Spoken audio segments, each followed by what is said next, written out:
우리 주님의 은혜와 평강이 영과 진리로 예배하는 모든 성도님들께 넘치기를 소원합니다.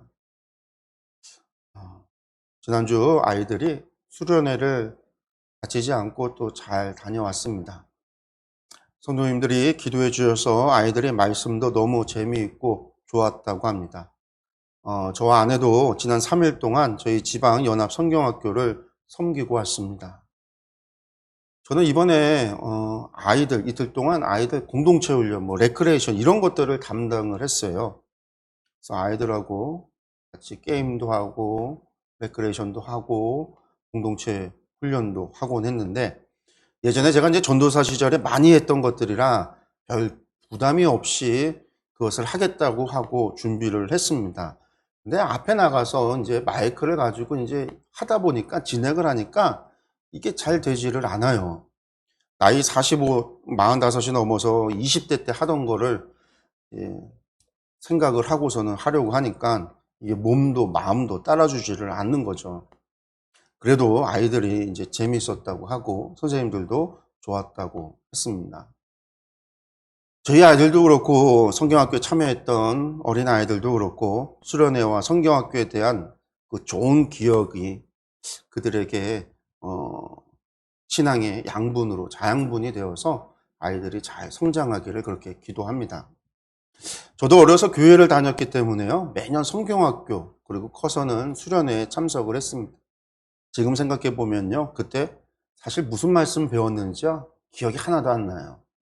성경학교뿐만이 아니라 커서 다녔던 중학교, 고등학교, 청년부 때 다녔던 수련회도 마찬가지고 그때 뭘 배웠는지 무슨 말씀 들었는지 기억나는 것이 하나도 없습니다.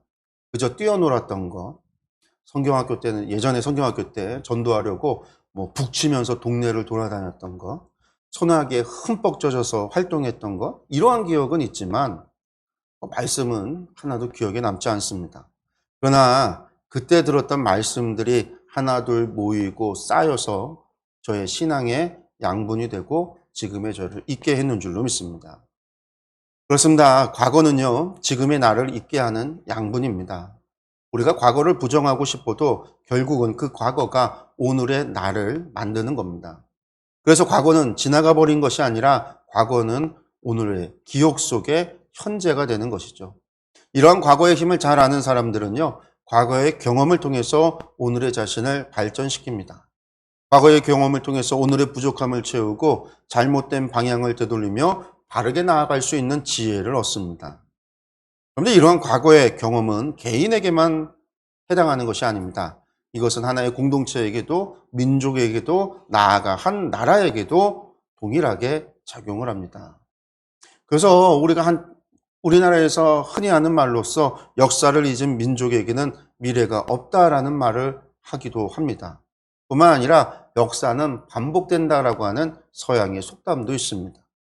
과거에서 교훈을 얻지 못하면요, 잘못을 되풀이하게 됩니다. 그렇기 때문에 늘 역사는 되풀이된다라는 거죠. 과거를 잊으면 민족에게 미래는 없다는 거예요. 특별히 이스라엘 사람들은요, 이 역사가 반복된다라고 하는 것에 대한 철저한 믿음을 가지고 있습니다. 그래서 그들은요, 우리가 역사서라고 부르는 여호수아, 사사기, 사무엘서, 열왕기서와 같은 책들을요, 역사서로 보지 않고 예언서로 분류합니다. 역사서의 이야기가 그저 과거의 이야기가 아니라 오늘의 예언으로 이해한다라는 것이죠. 과거의 일들을 기록해 놓은 이야기는 오늘 우리를 향한 하나님의 예언의 말씀이라는 겁니다. 왜냐? 역사가 반복되기 때문이라는 겁니다. 우리가 과거의 죄를 되풀이할 때 우리는 또다시 나라를 잃고 세상에 흩어지게 될 것이다라고 하는 믿음입니다. 성도 여러분, 이러한 믿음의 출발이 바로 신명기입니다. 우리가 보고 있는 이 첫 번째 설교가 이러한 믿음의 출발입니다. 이스라엘 백성들이 하나님이 아는 우상을 섬기고 죄를 범하게 되면 나라를 잃고 포로되어 세상에 흩어지게 되지만, 그들이 그곳에서 회개하고 진심으로 마음과 정성을 다하여 하나님을 찾게 되면 하나님께서 다시 그들을 만나 주실 것이라고 하는 말씀. 하나님은 자비의 하나님이시기에 진심으로 회개할 때에 하나님께서는 그들의 조상들에게 약속하신 그 약속을 기억하시고 다시 용서해 주실 것이라고 하는 믿음. 그런데 이것이 이스라엘의 믿음의 출발입니다. 역사가 되풀이될 수 있는 것은요, 죄가 반복이 될 뿐만 아니라 하나님께서는 또다시 용서해 주실 것이라고 하는 믿음을 낳게 되는 것이죠. 이례적으로 일어나고 끝나는 것이 아니라 또다시 기회가 주어지고 회복될 수 있다라고 하는 은혜가 주어지기에 다시 일어나 살아갈 수 있는 이유가 바로 여기에 있는 겁니다. 그런데 이것이 우리가 지난주에 보았던 신명기 첫 번째 설교의 결론이었어요. 그럼 오늘의 말씀은 무슨 내용일까요? 여러분들, 지난주에 우리가 들었던 신명기 첫 번째 설교의 핵심, 그것은 바로 29절의 말씀이었죠. 진심으로 하나님을 찾아라. 마음을 다하고 정성을 다하여 하나님을 찾아라. 그러면 하나님은 너희를 다시 만나 주실 것이다. 왜? 하나님은 자비로우신 하나님이시기 때문에. 모세가 이렇게 이야기를 했습니다. 그리고 이어지는 이야기가 바로 오늘의 말씀이에요. 그렇게 본다면 오늘의 말씀은요, 그 자비로우신 하나님에 대한 부연 설명입니다.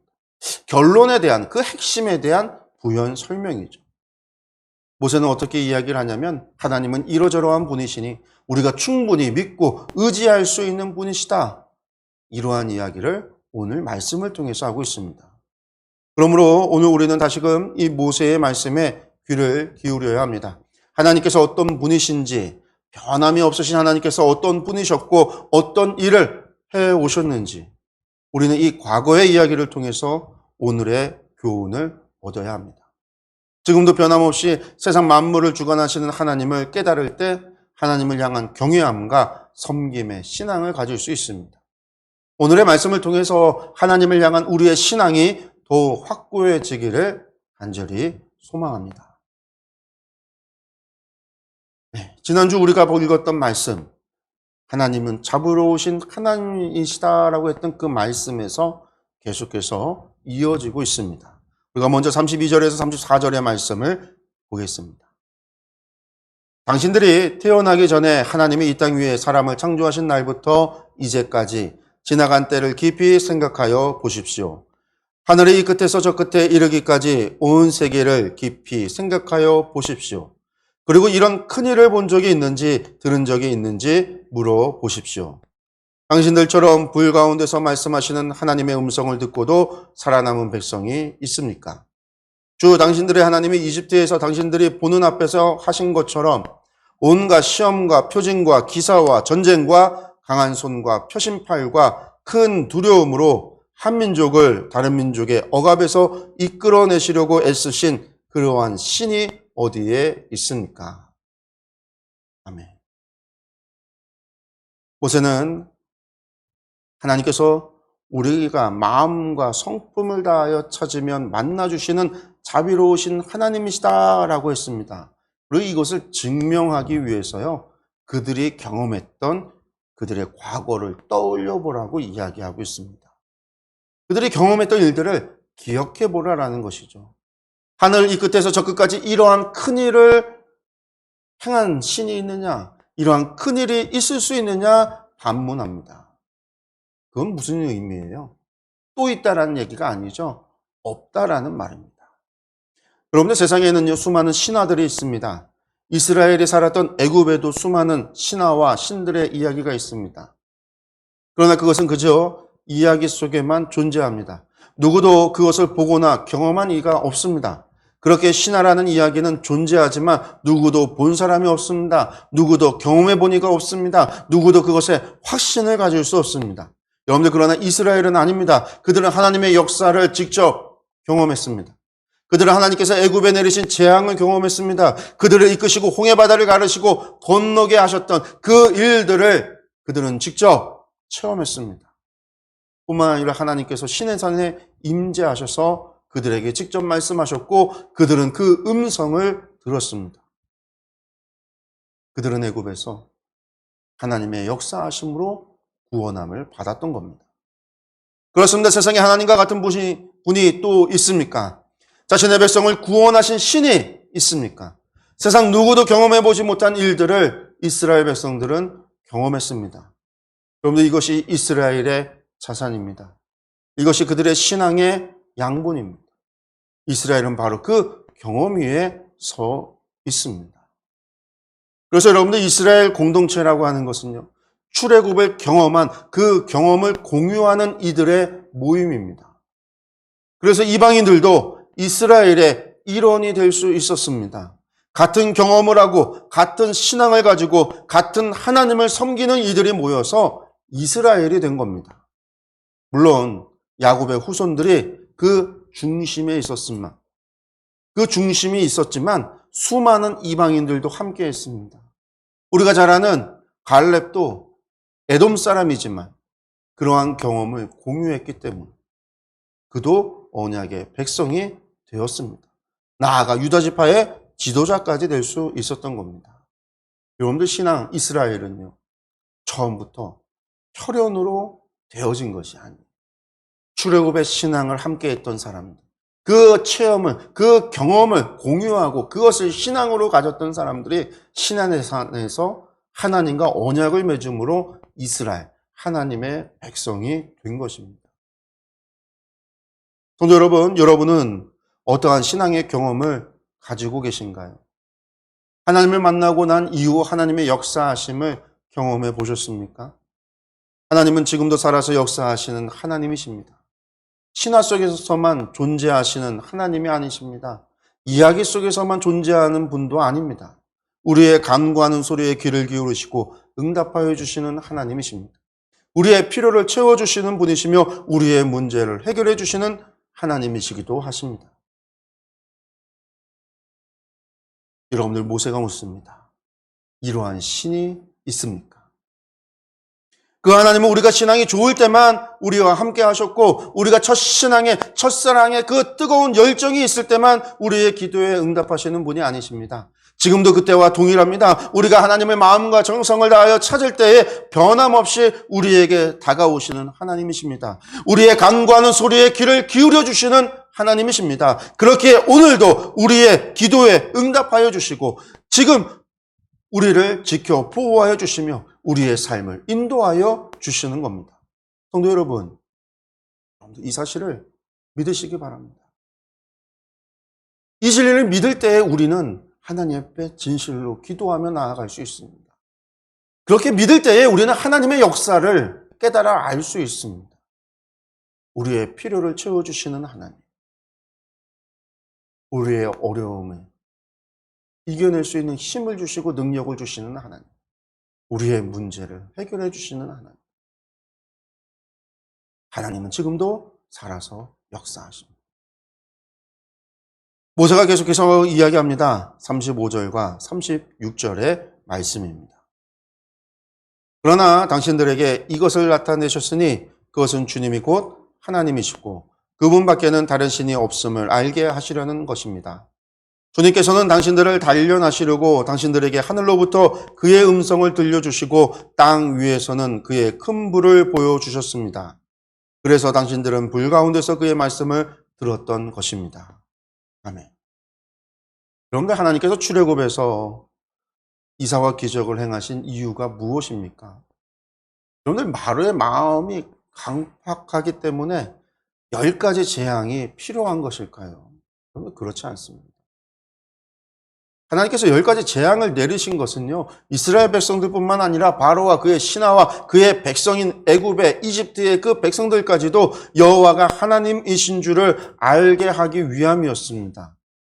그래서 애굽 사람들이 믿고 있던, 그들이 섬기고 있던 애굽의 신들을 10가지 재앙으로서 심판하시며 하나님 외에 다른 신이 없음을 알게 하신 겁니다. 그래서 이스라엘만이, 야곱의 후손들만이 출애굽했던 게 아니라 허다한 잡족들이라고 불렸던 이방인들까지도 여호와가 하나님인 줄 알고 하나님을 섬기고 하나님의 백성이 되겠다고 함께 홍해를 건너 광야로 나아갔고 시내산에서 하나님을 뵀던 거예요. 그리고 그 시내산에서 하나님께서 임재하여 주셔서 그 백성들에게 친히 말씀하여 주셨습니다. 여러분들, 그것은 모두가 하나님 외에 다른 신이 없다라는 사실, 여호와가 하나님이라는 사실을 알게 하기 위함이라는 겁니다. 성도 여러분, 하나님을 아는 것, 여러분들 이것은 너무나도 중요합니다. 우리의 신앙은 하나님을 아는 것에서 시작합니다. 우리의 신앙의 깊이나 우리의 신앙의 높이도 모두 하나님을 아는 만큼 성장하게 되어져 있습니다. 그래서 제가 늘 하는 말이 있습니다. 하나님을 신뢰할 수 있는 분으로 할 때 하나님을 신뢰하게 된다라는 겁니다. 여러분들, 이것이 믿음입니다. 믿음의 성장이란 하나님을 신뢰할 수 있는 분으로 알아가는 것에서 시작합니다. 그런데 하나님을 신뢰할 수 있는 분으로 알아가는 것은요, 그저 지식을 쌓아서 되는 것이 아닙니다. 우리가 직접 체험하고 우리가 직접 경험해 봐야 합니다. 지식으로 아는 것에는 한계가 있습니다. 왜냐? 인간은 끊임없이 의심하기에 들어서 아는 것은 아는 것에 지나지 않습니다. 믿지 않는다라는 것. 경험해 봐야 믿는다라는 것. 인간은요, 경험한 것도 믿지 않습니다. 우리는 시내산에서 또 광야에서 우리는 그 이스라엘 백성들이 끊임없이 여호와가 하나님이신 줄을 들었음에도 불구하고 우상을 만들기도 하고 하나님 앞에 반역하고 번제하기도 하는 것을 보았습니다. 그래서 우리는요, 경험해야 되고 체험해야 됩니다. 지식으로 하는 것에는 한계가 있습니다. 그래서 교회에서 아무리 설교를 많이 듣고 성경 공부를 많이 해도 하나님의 역사하심을 체험하지 못하면 믿음이 성장하지 못합니다. 말은 잘하지만 믿음은 적습니다. 그걸 언제 알게 되냐면 고난이 오고 시험이 오고 환란이 오고 문제가 왔을 때 믿음이 적은 이는요, 금방 들통납니다. 쓰러지고 넘어지고 떠나게 되는 것을 볼 수 있습니다. 여러분들, 그러면 어떻게 해야 하나님을 신뢰할 수 있는 지식을 쌓을 수 있을까요? 여러분들, 믿음의 양분이 되는 그러한 경험, 그런 체험을 할 수 있을까요? 여러분들, 그것은 지식으로 쌓은 것을, 즉 말씀을 듣고 성경을 읽고 성경을 공부해서 배운 것을 우리가 직접 체험하는 겁니다. 그러기 위해서 말씀에 순종해야 합니다. 우리가 기도를 해야 하나님의 기도 응답을 경험할 수 있습니다.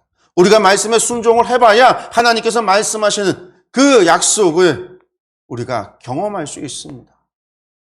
우리가 주의 말씀에 순종해봐야 하나님께서 주시는 복을 누릴 수 있습니다. 여러분들, 구약의 마지막 선지자가 누구죠? 구약 성경 맨 마지막 39번째 책인 말라기. 그 책의 기록자였던 사람.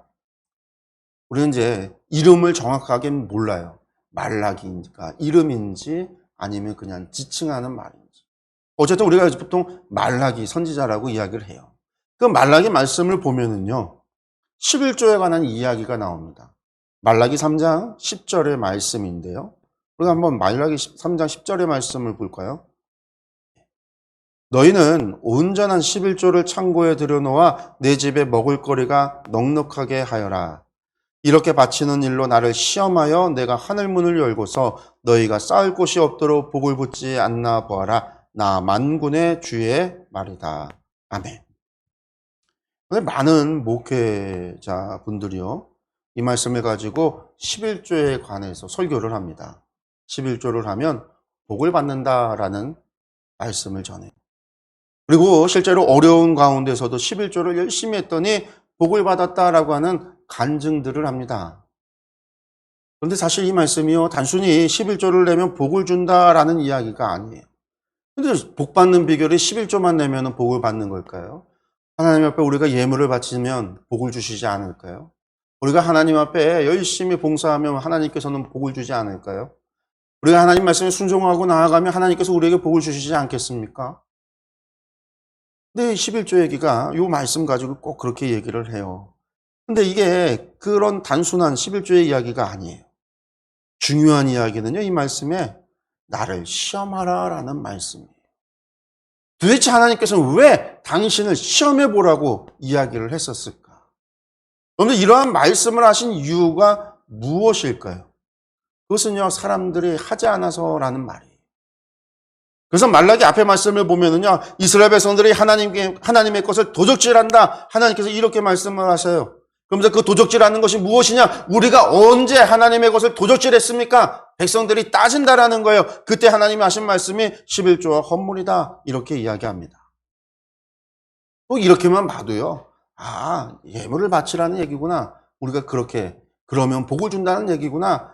오해할 수 있는데 이 이야기를 바르게 이해하기 위해선 당시의 시대 상황을 알아야 합니다. 여러분들 말라기가 활동했던 시대는요. 에스라, 느헤미야 이후에 말라기 선지자가 활동을 해요. 에스라와 느헤미야의 종교개혁이 있고 난 뒤입니다. 당시에 바벨론의 포로에서 돌아왔던 이들이요. 오랜 시간을 들여서 성전을 짓고 성벽도 세웁니다. 그래서 하나님 앞에 다시금 예배를 드리고 신앙이 회복되어지는 것 같았지만 시간이 지나면서요. 하나님을 향한 경외함을 잃어버리게 됩니다. 예배를 등한시하게 돼요. 그들이 예루살렘 멸망과 바벨론 포로를 경험하고 나서 하나님의 말씀을 깨닫고 여호와가 하나님이신 줄을 알게 되었지만 시간이 지나자 하나님 섬기는 것에 대해서 그들의 신앙을 잃어버리게 되고 나태하게 되고 게을러지게 된 겁니다. 사람들은 여호와가 하나님이신 줄 아니까 어쩔 수 없이 하나님 앞에 예배는 드려야 되는데 이게 안식일마다 드리고 아침과 저녁마다 상번제를 드리고 의무제를 드리고 죄를 지으면 속죄제를 드리고 속건제를 드리고 화목제를 드리고 절기를 따라서 드리고 예배가 너무 많고 제사 드려야 되는 게 너무 많고 너무 많다는 거예요. 그러니까 이 사람들이 어떻게 하냐면 하나님께 드리는 제물이 아까워지기 시작합니다. 그래서 번제와 희생제사를 드릴 때에 흠없는 제물을 드려야 되는데 눈 멀고 병들고 다리 저리고 하는 그러한 것들로 제물로 드립니다. 11조를 드리는 것이 아까워 드리지를 않습니다. 그러자 무슨 일이 발생하냐면 11조를 받아서 생활을 해야 하는 제사장과 레위인들이 굶게 됩니다. 그러자 이들이 성전을 버리고는 먹고 살 길을 찾아 성전을 떠나버립니다. 여러분들 그러니까 어떤 일이 벌어집니까? 성전이요 점점 낡아지게 됩니다. 제사는 흐지부지하게 됩니다. 어떤 일이 발생하냐면 이방인이 들어와서 성전을 차지하고 앉아 있습니다. 여러분들 이런 일들이 벌어지게 하는 게 말라기 시대예요. 하나님께서 그래서 그런 얘기를 하는 거예요. 너희가 페르시아의 총독을 대접할 때에도 눈 멀고 병들고 다리 저는 것 가져다가 그런 걸로 다 대접하지 않을 텐데 너희가 하나님을 향해서 나를 향해서 그런 것을 가져다가 제사를 드리냐?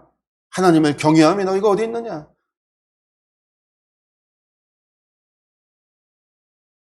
하나님께서 그러한 상황에서 제물을 아까워하는 그들에게, 그런 형식적인 예배를 드리는 그들에게, 억지로 의무감으로 제사하는 그들에게 분노하셔서 하시는 말씀이 바로 나를 시험해 보아라라는 거예요. 내 말에 순종해서 내가 너희에게 약속했던 것을 지키는지 지키지 않는지 시험해 보라라는 말씀이에요. 오죽했으면 하나님께서 이런 말씀을 하실까? 성도 여러분, 최소한 시험이라도 해보라고 하시는 하나님의 심정이 어떠한 마음이셨을까요? 귀로만 듣고 지식만 쌓아가면서 실제로는 순종하지 않고 해보지 않으며 하나님은 없다고 이야기하고 하나님은 신화 속에서만 존재한다고 이야기하고 하나님은 그저 종교로서 우리의 마음에 안식과 위안을 주는 그러한 종교일 뿐이라고 하는 이들에게도 하나님께서는 오늘 말씀하십니다. 나를 시험하여 내가 하늘문을 열고 너희가 싸울 곳이 없도록 복을 붓지 않나 보아라. 나를 시험해 보아라. 성도 여러분, 신앙은요 순종을 통해서 선장하는 거예요. 우리가 무엇을 경험하는지에 따라서 우리의 신앙이 변하게 됩니다. 자라나게 됩니다. 성도 여러분, 하나님의 말씀에 순종하십시오. 그러므로 오늘도 살아서 역사하시는 하나님의 역사를 경험해 보십시오. 그것을 양분으로 삼아 성장하십시오. 하나님께서 원하시는 장성한 분량에 이르도록 자라나십시오. 그렇게 하나님께서 원하시는 장성한 분량에 이르는 저와 여러분들이 되시기를 원합니다. 그러한 신앙의 경험이 우리에게 통성이 넘쳐나기를 원합니다. 이것이 우리의 간증이 되고 우리의 증거가 되기를 원합니다. 그것이 열매로서 하나님의 기쁨이 되기를 간절히 소망합니다. 모세는요, 하나님께서 이스라엘에게 그런 은혜를 내리신 이유를 설명합니다. 37절과 38절의 말씀입니다. 주님께서는 당신들의 조상을 사랑하셨으므로 뒤에 그 자손을 택하셨고 그 크신 힘으로 몸소 당신들을 이집트에서 끌어내셨습니다. 그리고 당신들보다 크고 강한 민족을 당신들의 앞에서 쫓아내시고 당신들을 그 땅으로 이끌어 들이시고 그 땅을 유산으로 주어서 오늘에 이르게 하신 것입니다. 아멘. 여러분, 모세가요 이스라엘 백성들이 그러한 은혜를 받은 이유를 이야기를 해요. 그런데 그 이유가 그들이 하나님을 잘 섬기고 하나님을 잘 믿어서라고 이야기하지 않습니다. 모세는요, 하나님께서 당신들의 조상을 사랑하셔서라고 말씀합니다. 성도 여러분, 이스라엘 백성들이 무엇인가를 해서가 아닙니다. 아브람과 이삭과 야곱이 하나님을 잘 섬겼더니 그의 후손들이 복을 받고 있습니다. 그렇습니다. 우리 하나님은 우리에게 아무 공로가 없어도, 이스라엘에게 아무 공로가 없어도 그의 조상들의 믿음을 보시고 복을 내려주시는 사랑의 하나님이시고 자비의 하나님이시며 은혜의 하나님이십니다. 여러분, 성도 여러분, 이것이 이스라엘만 받은 복일까요? 여러분들, 공로가 없이 주어지는 것을 우리는 은혜라고 이야기합니다. 은혜는 공로의 대가가 아니에요. 공로가 있어서 받은 것은요, 대가일 뿐입니다. 아무 공로 없이 주어지는 것, 여러분들, 이것이 은혜입니다. 그리고 그 은혜는 저와 여러분도 이미 받아 누리고 있습니다. 성도 여러분, 우리는 출애굽을 경험하지 않았지만 우리 역시 이스라엘과 다르지 않습니다. 우리는 세상에서 죄의 종으로 살았습니다. 그렇게 살다가 영원한 불목 가운데 영원한 형벌을 받으며 살아야 될 자들이었습니다. 그러한 우리가 하나님을 아버지라 부르며 하나님의 거룩한 백성이 된 것은 우리의 공로 때문이 아니라 바로 예수 그리스도의 그 십자가의 은혜 때문입니다. 하나님께서 우리를 왕같은 제사장으로 거룩한 백성으로 삼아주신 것은 시내산에서 이스라엘과 맺은 그 언약을 우리와도 맺어주셨다라는 이야기입니다. 여러분들, 이것이 우리의 공로 때문이 아니라 믿음의 조상들 때문이며 예수님 때문입니다. 그러니 우리도 이스라엘과 다르지 않은 은혜를 받았고 하나님께서 이스라엘의 하나님이셨듯 저와 여러분의 하나님이 되어 주셨습니다. 그러므로 성경에 이스라엘을 향한 하나님의 모든 약속은 지금 우리를 향한 약속이기도 하고 그 약속은 지금도 유효합니다. 성도 여러분, 하나님의 말씀을, 하나님의 그 약속을 믿으시기 바랍니다. 그리고 믿음으로 그 말씀에 순종하십시오. 그러면 하나님께서 약속에 응답하여 주실 겁니다. 하나님은 은혜로우신 분이십니다. 하나님은 우리에게 은혜를 베풀어 주시는 하나님이십니다. 이제 모세의 마지막 당부의 말씀입니다. 39절과 40절의 말씀입니다. 오늘 당신들은 마음의 세계 분명히 알아둘 것이 있으니 주님은 위로는 하늘에서도 아래로는 땅에서도 참 하나님이시며 그 밖에 다른 신은 없다는 것입니다. 당신들은 오늘 내가 당신들에게 알려주는 주님의 규례와 명령을 지키십시오. 그러면 당신들과 당신들의 자손이 잘 살게 되고 주 당신들의 하나님이 당신들에게 영원히 주시는 땅에서 길이 살 것입니다. 아멘. 모세의 마지막 당부입니다. 우리가 지금까지 모세의 말씀을 기억한다면 그의 마지막 당부가 무엇인지 충분히 알 수 있죠. 그렇습니다. 우리 마음에 새겨 기억해야 할 것, 우리가 정말 잊지 말고 마음에 새겨서 기억해야 할 것은 여호와만이 하나님이시다라는 사실입니다. 하나님 외에 다른 신은 없다라는 겁니다. 그러므로 우리의 경배의 대상은 오직 하나님밖에 없습니다. 우리의 예배의 대상도 하나님밖에 없습니다. 우리가 사랑해야 할 분도 하나님밖에 없습니다. 또한 우리를 구원해 주실 분도 하나님밖에 없습니다. 그러므로 하나님의 말씀을 믿고 그 약속을 믿으며 하나님께서 우리에게 주신 규례와 명령을, 하나님께서 우리에게 주신 말씀에 우리는 순종해야 합니다. 여러분들, 그것이 우리가 이 땅에서 잘 살아갈 수 있는 유일한 길이며 방법입니다. 사랑하는 성도 여러분, 모세의 말씀은 분명합니다. 하나님 외에 다른 신이 없습니다. 우리를 구원해 주실 이도 하나님 외에는 없습니다. 우리의 문제를 해결해 주실 분도 하나님 외에는 없습니다. 우리에게 복을 주실 분도 하나님 외에는 없습니다. 우리에게 영원한 생명을 주시는 분도 하나님 외에는 없습니다. 그러므로 하나님을 믿고 경외하며 사랑해야 합니다. 마음과 뜻과 정성을 다하여 하나님을 사랑하라고, 하나님을 향한 경외함을 가지고 하나님께 찬송과 경배와 영광을 드려야 합니다. 그것이 우리가 마땅히 해야 할 바입니다. 혹시 아직 믿음이 연약하십니까? 아직 하나님의 역사하심의 경험이 적습니까? 그러면 하나님의 말씀에 순종하십시오. 하나님께서 주신 약속을 시험해 보기라도 하십시오. 그렇게 시작해서 하나님의 말씀에 순종한다면 분명 하나님께서 여러분들의 삶 가운데에서도 역사하여 주신다는 사실을 경험하게 될 겁니다. 오늘의 말씀을 기억하면서 말씀 안에서 성장하는 저와 모든 성도님들이 되시기를 바랍니다. 주의 말씀에 순종함으로 하나님의 말씀은 우리 가운데서 이루어지는 것을 경험하는 저와 여러분들이 되기를 원합니다. 하나님의 뜻이 하늘에서 이루어진 것처럼 이 땅 가운데서 이루어진다라고 하는 그 기도가 그저 기도로서 끝나는 것이 아니라 우리의 삶 가운데서, 우리의 가정 가운데서, 우리의 사업장 가운데서, 우리의 교회 가운데서 이루어지는 것을 경험하는 우리 모두가 되기를 간절히 축원합니다. 기도하겠습니다.